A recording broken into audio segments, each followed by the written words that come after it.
My addiction started with alcohol when I was 23. Malia Baird's addiction continued for 2 decades.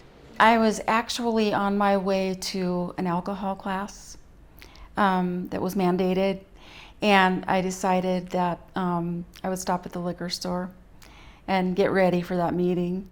She never made it. Malia blacked out behind the wheel.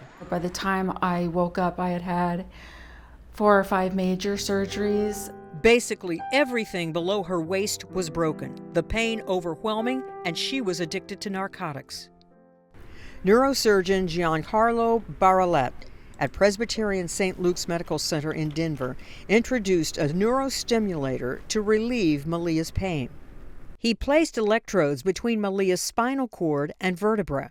A battery pack was placed under the skin near her buttocks. This device stops the majority of the pain signals. We're able to either interrupt or change that signal so that when it reaches the brain, it's not perceived as pain.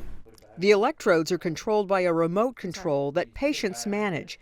A study published in the journal Pain found that neurostimulation was effective in reducing opioid use by nearly 60%. Malia uses her stimulator every day and is now completely drug and alcohol free. I'm Marty Salt reporting.